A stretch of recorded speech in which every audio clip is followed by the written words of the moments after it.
तो सबसे पहले स्वागत है आपका एलएनएमयू एग्ज़ाम पॉइंट के इस नए वीडियो में। तो आज हम लोग डिस्कस करने वाले हैं हिस्ट्री का सब्सिडरी सेट 1, जिसका एग्ज़ाम कल है, यानी कि 18/11/2022 को है। तो चलिए हम लोग अपना शुरू करते हैं और देखते हैं अपना क्वेश्चन। तो अगर हम लोग पहले क्वेश्चन की बात करें तो इसमें हिस्ट्री का ऑब्जेक्टिव क्वेश्चन होगा। सब्सिडरी में की बात करें तो आपको 75 क्वेश्चन पूछे जाएंगे, जिसमें से आपको 75 का 75 मार्क्स का मारना होगा और 25 का शायद प्रैक्टिकल होगा। वो अभी कंफर्म नहीं है, अगर प्रैक्टिकल होगा तो उस समय मैं बता दूंगा। तो चलिए अब क्वेश्चन हम लोग अपना देखते हैं। तो पहला क्वेश्चन है अपना कि वेदांग कितने हैं। तो वेदांग कितने हैं, तो इसका आंसर हो जाएगा ए, यानी कि 6। वेदांग 6 होते हैं और ये सेट 1 है। इसका सेट 2 और सेट 3 में मैं डालूंगा, तो इसलिए आप चैनल को सब्सक्राइब कर ले और बेल आइकन दबा कर नोटिफिकेशन को ऑल पे सेट कर ले, ताकि मैं जब भी वीडियो डालूँ तो आपको नोटिफिकेशन चला जाए और आप लोग इसको देख सकें। तो दूसरा क्वेश्चन है राज रंगिनी के लेखक कौन है। तो इसका राइट आंसर हो जाएगा बी, कल्हन। वहीं हम अपने चलते हैं अगले क्वेश्चन की तरफ। तो तीसरा क्वेश्चन है गाइस, तीसरा क्वेश्चन है रामायण के रचयिता कौन थे। ए तुलसीदास, बी वेद व्यास, सी वाल्मीकि या डी रामदास। तो इसका आंसर हो जाएगा सी, यानी कि वाल्मीकि। वाल्मीकि जी ने रामायण की रचना की थी। और वहीं चौथा है महाभारत के रचयिता कौन थे। तो वह महाभारत के रचयिता में होगा ए, वेद व्यास। रामायण का, जैसे रामायण का आए तो वाल्मीकि जी और महाभारत का आए तो वेद व्यास। ये आपको याद रखना है। 5 में है पुराणों की संख्या कितनी होती है। तो इसका आंसर हो जाएगा डी, 18। वेदों की संख्या 4 होती है और पुराणों की संख्या 18 होती है। इसको भी आप लोग ध्यान में रखेंगे। वहीं छठा है प्राचीन पंचभक नामक सिक्के के उस समय का किस प्रणाली की जानकारी मिलती है। तो प्रजातांत्रिक प्रणाली की जानकारी मिलती है, यानी कि 6 का आंसर हो जाएगा ए। तो अब हम लोग चलते हैं अपने दूसरे टॉपिक, यानी कि हड़प्पा सिंधु घाटी सभ्यता संस्कृति। इसमें सबसे बेनिफिट यह है कि आपको टॉपिक आज बांटा हुआ है, तो एक चैप्टर का क्वेश्चन एक ही जगह पे आपको मिल जाएगा। तो हड़प्पा सिंधु घाटी में पहला क्वेश्चन है हड़प्पा के प्रथम उत्खनन के समय पुरातत्व निदेशक कौन थे। यानी कि हड़प्पा का जब प्रथम उत्खनन हुआ था तो उस समय कौन थे निदेशक। तो जॉन मार्शल थे। आंसर डी हो जाएगा। सिंधु घाटी की सभ्यता कब प्रकाश में आई। तो आंसर है 21 से 22, 1921 से 22 में सिंधु घाटी की सभ्यता किस काल की है। तो आंसर है सी, ताम्रपाषाणिक काल की। चौथा है सिंधु घाटी की सभ्यता की विशिष्टता क्या है। तो इसका आंसर हो जाएगा ए, नगर निर्माण योजना।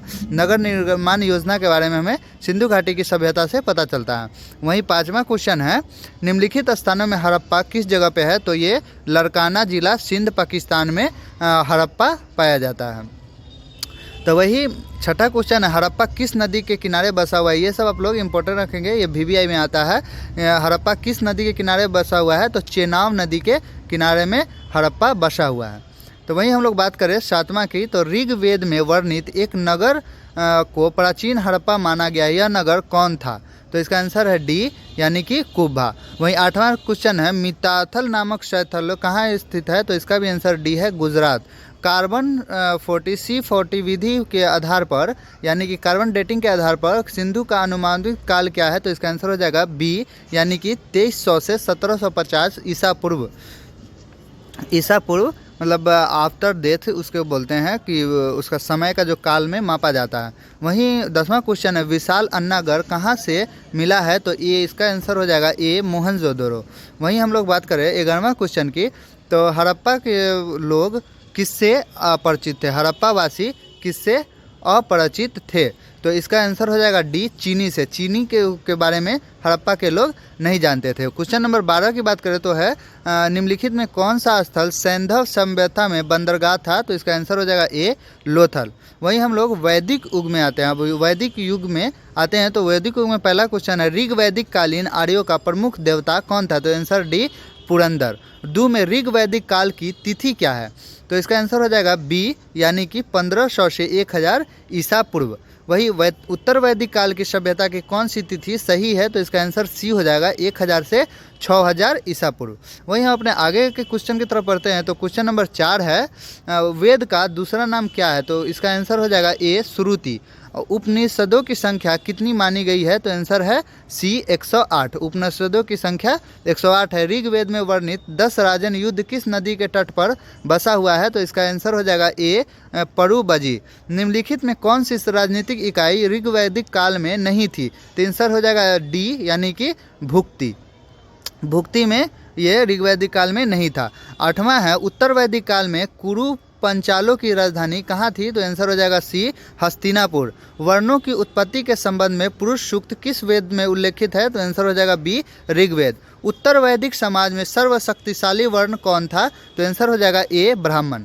ब्राह्मण उस समय में सबसे शक्तिशाली वर्ण था, यानी कि ब्राह्मण की ही चलती थी और वो दलितों पे अत्याचार भी करते थे, ऐसा मतलब बुक में है, आप लोग उसको पढ़ सकते हैं, आप लोग पढ़े भी होंगे। निम्नलिखित में किसका उल्लेख आर्यों के 4 पुरुषार्थों में नहीं किया गया है? तो आंसर हो जाएगा डी संन्यास।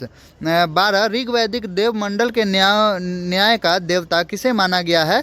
तो आंसर हो जाएगा सी वरुण। निम्नलिखित में कौन नगर उत्तर वैदिक कालीन है? तो आंसर हो जाएगा डी इनमें से कोई नहीं। तो वहीं हम लोग अपने अगले टॉपिक पे आते हैं। तो अगला हम लोग का चैप्टर है महावीर जैन एवं गौतम बुद्ध। महावीर जैन एवं गौतम बुद्ध से आंसर क्वेश्चन है। तो जैनों के प्रथम तीर्थकर कौन थे? तो आंसर हो जाएगा डी ऋषभदेव जैनों के प्रथम तीर्थकर थे। जैनों के अंतिम तीर्थकर कौन थे? तो आंसर हो जाएगा ए महावीर। महावीर जैनों के अंतिम तीर्थकर थे। जैन तीर्थकर किस वर्ण के थे? तो आंसर हो जाएगा बी क्षत्रिय। वर्तमान महावीर का जन्म स्थल कुंडग्राम निम्नलिखित नगरों में किसके निकट है? आंसर हो जाएगा ए वैशाली, और वैशाली बिहार में ही पड़ता है। तो अगला क्वेश्चन हम लोग देख सकते हैं। महावीर के पिता, महावीर जो थे जैन धर्म के तीर्थकर महावीर जी, उनके पिता किस कुल के गणराज्य के थे? तो आंसर हो जाएगा बी ज्ञानत्रुक। महावीर के बड़े भाई का नाम क्या था? तो आंसर हो जाएगा सी यानी कि नंदीवर्धन। 7 वर्धमान महावीर को किस नदी के तट पर साल वृक्ष के नीचे पूर्ण ज्ञान की प्राप्ति हुई? महावीर जी को पूर्ण ज्ञान की प्राप्ति हुई थी, वो एक नदी के किनारे हुई थी साल वृक्ष पे। वो कहाँ पे है? तो इसका आंसर हो जाएगा ए यानी कि वज्जुपालिका। 8 में पूर्ण ज्ञान की प्राप्ति के पश्चात वर्धमान को क्या कहा गया? आंसर है ए केवलिन। वर्धमान को महावीर की संज्ञा क्यों दी गई? तो इसका आंसर हो जाएगा सी अतुल पराक्रम दिखाने के लिए। अतुल पराक्रम दिखाया था उन्होंने, इसलिए उन्हें महावीर की संज्ञा दी गई थी। उसका 10वां क्वेश्चन है महावीर का निवास स्थल कहाँ है? निवास स्थान का बात करें तो सी पावापुरी में महावीर जी का निवास स्थल है। बुद्धमान महावीर का जन्म कब हुआ था? तो जन्म इनका हुआ था ए 1587 ईसा पूर्व में। वहीं हम क्वेश्चन नंबर 12 की बात करें तो भगवान महावीर के मृत्यु की तिथि निम्नांकित में से क्या थी? तो आंसर हो जाएगा बी 1620-19 ईसा पूर्व। वहीं 13 नंबर क्वेश्चन की बात करें तो गौतम बुद्ध का जन्म कहाँ हुआ था? तो इसका आंसर है बी लुम्बिनी में। गौतम बुद्ध का जन्म लुम्बिनी में हुआ था। गौतम बुद्ध द्वारा गृह त्याग की घटना किस नाम से जानी जाती है? तो आंसर है ए महाभिनिक्रम शकमन। महाभिनिक्रमन, इसको अच्छे से आप लोग याद करिएगा, ये तो बोला भी नहीं जा रहा। संबोधन के पश्चात सिद्धार्थ किस नाम से विख्यात हुए? आंसर हो जाएगा बी बुद्ध। संबोधन के पश्चात सिद्धार्थ किस नाम से विख्यात हुए? तो आंसर हो जाएगा बी। आप लोग अगर बढ़ते हैं हम लोग अगले क्वेश्चन की तरफ, तब तक आप लोग वीडियो को लाइक कर दीजिए और चैनल को सब्सक्राइब कर बेल नोटिफिकेशन दबा लीजिए, ताकि हम कल सुबह में फिर सेट 2 और 3 का डालें तो आपको नोटिफिकेशन चला जाए। तो चलते अपने अगले क्वेश्चन पर। सिद्धार्थ को किस पेड़ के नीचे ज्ञान की प्राप्ति हुई? तो आंसर सी पीपल के वृक्ष पर। 17वां क्वेश्चन है गौतम बुद्ध की जन्म स्थिति क्या थी? तो इनकी जन्म स्थिति जन्म तिथि थी आंसर ए 1561 ईसा पूर्व। गौतम बुद्ध की मृत्यु कब हुई? तो आंसर है बी 641 ईसा पूर्व। बौद्ध धर्म के मुख्य समर्थक किस वर्ग के थे? तो आंसर है सी वैश्य। अभी हम लोग चलते हैं अपने अगले टॉपिक यानी कि अगले चैप्टर से क्वेश्चन है। तो वो चैप्टर है मौर्य साम्राज्य। मौर्य साम्राज्य बहुत ही इंपॉर्टेंट है और इसे हर साल क्वेश्चन पूछता है, तो इसको आप लोग अच्छे से याद करेंगे। मौर्य वंश की स्थापना मगध के किस वंश के बाद हुई? तो आंसर है ए नंद वंश। मौर्य वंश का प्रथम राजा कौन था? तो बी चंद्रगुप्त, और इनके गुरु ही वही थे चाणक्य। निम्न पुराणों में किसमें मौर्य वंश के इतिहास पर सबसे अधिक प्रभाव पड़ा? तो आंसर है डी विष्णु पुराण पर। अर्थशास्त्र किस मौर्य राजा के प्रशासन की जानकारी का महत्वपूर्ण स्रोत है? तो ए चंद्रगुप्त। मुद्रा राक्षस के नाटककार कौन थे? तो आंसर हो जाएगा सी यानी कि विशाखा दत्त। वहीं बढ़ते हैं अपने अगले क्वेश्चन की तरफ। तो अगला क्वेश्चन है इंडिका किसकी रचना मानी जाती है? तो आंसर है ए मेगास्थनीज की। वहीं अशोक के अभिलेखों की भाषा क्या थी? तो आंसर हो जाएगा ए प्राकृत। बिहार के निम्न स्थानों में से किस स्थान से अशोक का अभिलेख नहीं मिला है? तो आंसर हो जाएगा डी पाटलिपुत्र। और बिहार में अशोक के गुफा अभिलेख किस स्थान पर के निकट पाए गए हैं? तो आंसर हो जाएगा ई ए यानी कि गया। वहीं 10वां नंबर क्वेश्चन की बात करें तो नगर 10वां नंबर क्वेश्चन है पाटलिपुत्र नगर का उल्लेख अशोक के किस अभिलेख से मिलता है? तो राइट आंसर हो जाएगा ए पश्चिम शिलालेख से। 11 नंबर क्वेश्चन है अशोक के अभिलेखों में किस विदेशी जाति का उल्लेख हुआ था? तो आंसर है ए यवन। अब 12 में मुद्रा राक्षम के अनुसार चंद्रगुप्त किस जाति का था? तो आंसर हो जाएगा डी यानी कि शूद्र जाति का था। मौर्यों का प्रतीक चिन्ह मोड़ अशोक के किस स्तंभ पर पाया गया है? तो आंसर हो जाएगा बी लोरिया नंदगढ़ स्तंभ पर। और चंद्रगुप्त की मृत्यु कहाँ पे हुई थी? चंद्रगुप्त की मृत्यु कहाँ पे हुई थी? तो आंसर हो जाएगा सी यानी कि सरमबेलगोला में इनकी मृत्यु हुई थी। किनकी? चंद्रगुप्त की, यानी कि जो राजा थे चंद्रगुप्त और इनके गुरु कौन थे? चाणक्य, जिन्हें विष्णुगुप्त के नाम से भी जाना जाता है। हम लोग आगे बात करते हैं। 15वां नंबर कुछ अशोक के किस अभिलेख में कलिंग युद्ध का वर्णन है? तो इसका आंसर हो जाएगा डी 13वें शिलालेख में। किन ग्रंथों में अशोक द्वारा अपने 99 भाई की हत्या की कहानी दी गई थी? तो ए बौद्ध ग्रंथ में। पाटलिपुत्र नगर की 4 दीवारी में कितने बुजुर्ग बने हुए हैं? तो बी 570। अष्टाध्यायी के लेखक कौन थे? तो इसका आंसर है बी पाणिनि। वहीं हम लोग अपना नेक्स्ट चैप्टर जो है जिससे क्वेश्चन आया हुआ है वो है मौर्य काल के बाद कुणाल एवं सातवाहन।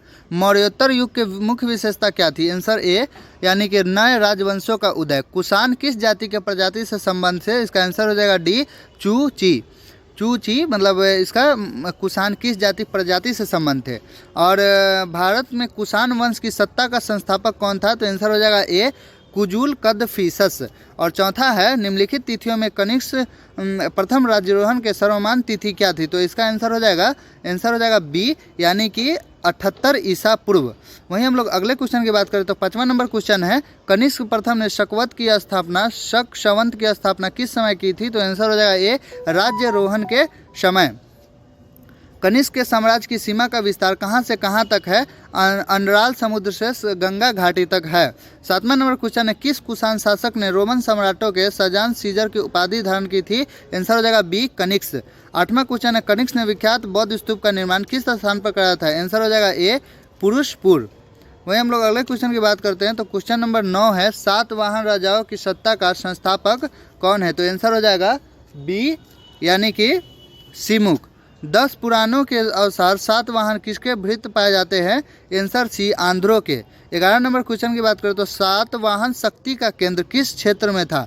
तो आंसर हो जाएगा ए महाराष्ट्र में। और बी सातवाहनों के महाराष्ट्र छीनने वाले शक छप्तत राजा कौन थे? तो आंसर हो जाएगा बी यानी कि ननपान। तो हम लोग चलते हैं अब अगले क्वेश्चन पे। तो क्वेश्चन नंबर 13 है गाथा सप्तशती के रचयिता सातवाहन राजा कौन था? तो आंसर है बी हाल। गौतमी पुत्र शाका क्षत्रिय के किस क्षत्र को पराजित कर उसके सेवकों पर अपना नाम खुदवाया? तो आंसर हो जाएगा ए नहपान। वहीं हम लोग 15वां नंबर क्वेश्चन की बात करें तो सातवाहन शासकों ने अपने अभिलेख किस भाषा में खुदवाए? तो आंसर हो जाएगा सी प्राकृत। अगला हम लोग का जो चैप्टर है जिससे क्वेश्चन है वो है हम लोग का गुप्तों का युग, यानी कि इसका पहला क्वेश्चन है निम्न स्मृतियों में से कौन सी स्मृति गुप्तकालीन इतिहास के प्रशासन का स्रोत है? तो आंसर हो जाएगा सी यानी कि विष्णु स्मृति। किस गुप्त सम्राट का अभिलेख लौह स्तंभ पर पाया जाता है? तो आंसर हो जाएगा सी यानी कि कुमार गुप्त प्रथम। जूनागढ़ प्रासादी किस गुप्त राजा की है?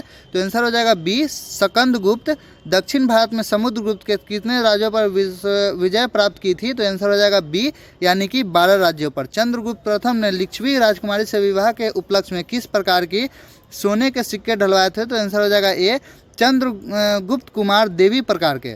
वो सिक्के का नाम था वो चंद्रगुप्त कुमार देवी प्रकार के सिक्के थे। तो वहीं अपने 6ठे नंबर क्वेश्चन में चंद्रगुप्त द्वितीय ने विक्रमादित्य की उपाधि की उपलब्ध में धारण की थी? तो आंसर हो जाएगा ए यानी कि शकों पर विजय के उपलब्ध में। चांदी के सिक्कों पर पहली बार किस गुप्त स्मारक ने जारी किए थे सिक्के? चांदी के सिक्के जारी किए थे चंद्रगुप्त द्वितीय ने। नालंदा विहार का संस्थापक कौन गुप्त राजा था? तो आंसर हो जाएगा ए कुमार गुप्त प्रथम। गुप्तकालीन किस अभिलेख में विष्णुगुप्त को मधुसूदन कहा गया है? आंसर डी गंगधर अभिलेख। उसके बाद अगला हमारा जो टॉपिक है जिससे आंसर ये क्वेश्चन है गुप्त कालीन के पश्चात हर्षवर्धन। तो इसका हम लोग देखेंगे। सबसे पहला क्वेश्चन इसमें है वर्धन वंश का संस्थापक कौन था? आंसर हो जाएगा ए पुष्यभूति। थानेश्वर किस राजवंश की राजधानी है? तो आंसर हो जाएगा ए वर्धनवंश। वहीं हम लोग अगले क्वेश्चन की बात करते हैं। तो अगला क्वेश्चन है अपना हर्षवर्धन के मधुवन और बांसखेड़ा में वर्धनों की वंशावली किस राज्य से आरंभ होती है? आंसर है बी नरवर्धन। निम्नलिखित तिथियों में हर्षवर्धन की जन्म तिथि क्या है? तो आंसर हो जाएगा ए 500 ईस्वी। बिहार में हर्षवर्धन की मोहर किस स्थान से मिली है? आंसर हो जाएगा डी यानी कि नालंदा से। हर्षवर्धन ने अपना बांसखेड़ा अभिलेख राज शासन किस स्थान से जारी किया था? आंसर हो जाएगा ए वर्धमान कोटि से। वहीं 7वां क्वेश्चन है हर्षवर्धन ने अपना राजदूत चीन कब भेजा था? तो आंसर है सी यानी कि 641 में। हर्षवर्धन ने शासनकाल में चीन से कितने मिशन भारत आए थे? तो आंसर हो जाएगा बी 2। सिंध पर भारत आक्रमण के समय हज्जाज कहाँ का गवर्नर था? आंसर हो जाएगा ए इराक का। सिंध विजय के पश्चात अरबों ने सिंध में कौन सा नया कर लगाया था? आंसर हो जाएगा सी जाजिया। वहीं हम लोग अपने अगले जो चैप्टर है उसे जिससे क्वेश्चन आया है उसकी बात करें तो वो है संगम साहित्य पल्लवल चोल प्रशासन। इसका फर्स्ट क्वेश्चन निम्नलिखित राजवंशों दक्षिण में किस राजवंश का उल्लेख संगम साहित्य में नहीं हुआ है? तो आंसर हो जाएगा ए चोल। संगम साहित्य में किस चेर राजा को अनेक हाथियों वाला कहा गया? आंसर हो जाएगा सी कद्दूवन। किस संगम साहित्य में विष्णु की पूजा में तुलसी और घंटी के व्यवहार का उल्लेख मिलता है? आंसर हो जाएगा ए पदी रूपितु। वहीं इसका चौथा क्वेश्चन है किस संगम साहित्य में सरस्वती मंदिर का उल्लेख किया जाता है? मणि मेकले। 5वां सुदूर दक्षिण में होने वाले संगमों के संरक्षण किस राजवंश के थे? तो इसका हो जाएगा डी पांडे। और अगला हम लोग का जो चैप्टर है जिससे क्वेश्चन आया है वो है ईरानी एवं यूनानी संपर्क का प्रारंभ। तो इसका पहला है ईरान में हखमनी वंश की स्थापना किसने की थी? तो आंसर हो जाएगा ए कुरुश ने। वहीं दूसरा क्वेश्चन है किस ईरानी शासक ने भारत में ईरान अधिकृत प्रदेशों की ईरानी देवता अहुर मजददा की पूजा करवाई थी? आंसर हो जाएगा बी 6 ने। डेरियस प्रथम के समय सिंधु नदी के जल मार्ग का पता किसने लगाया था? आंसर हो जाएगा ए स्काईलेक्स। अर्बेला के युद्ध में सिकंदर की प्रतिद्वंदी कौन थी? सी हो जाएगा डेरियस तृतीय। सिकंदर के भारत आक्रमण के समय तक्षशिला का राजा कौन था? आंसर हो जाएगा बी ओफिसस। सिकंदर का पोरस के साथ ही युद्ध किस नदी के किनारे हुआ था? आंसर हो जाएगा बी झेलम नदी के। वहीं हम लोग बात करें कि सिकंदर ने भारत कब छोड़ा? तो आंसर हो जाएगा सी 325 ईसा पूर्व में। वहीं हम लोग राष्ट्रकूट गुर्जर प्रतिहार अगला हम लोग का टॉपिक है जिससे क्वेश्चन आया हुआ है। तो इसको हम लोग देखते हैं। तो इसमें पहला क्वेश्चन है 8वीं से 12वीं शताब्दी के लिए कौन नामकरण उपयुक्त है? तो सी राजपूतों का युग। किस गुर्जर प्रतिहार शासकों ने पालो और राष्ट्रकूटों पर विजय प्राप्त कर कन्नौज को अपना राजधानी बनाई थी? तो आंसर हो जाएगा सी यानी कि मिहिर भोज। कन्नौज पर स्वामित्व के लिए त्रिवर्षीय संघर्ष का आरंभ किस राजा के समय में हुआ था? तो आंसर हो जाएगा ए यानी कि धर्मपाल। कन्नौज पर संघर्ष के तृतीय चरण में किस राष्ट्रकूट राजा ने गुर्जर परिहार राजा नागभाट का पराजित किया था? तो इसका आंसर हो जाएगा बी यानी कि गोविंद तृतीय ने। 5वां हरिश्चंद्र गुर्जर राज की स्थापना कहाँ की थी? आंसर हो जाएगा ए मंदौर में। और छठा और आज का आखिरी क्वेश्चन है गुर्जर प्रतिहार वंश का अंतिम राजा कौन था? आंसर हो जाएगा सी वत्सराज।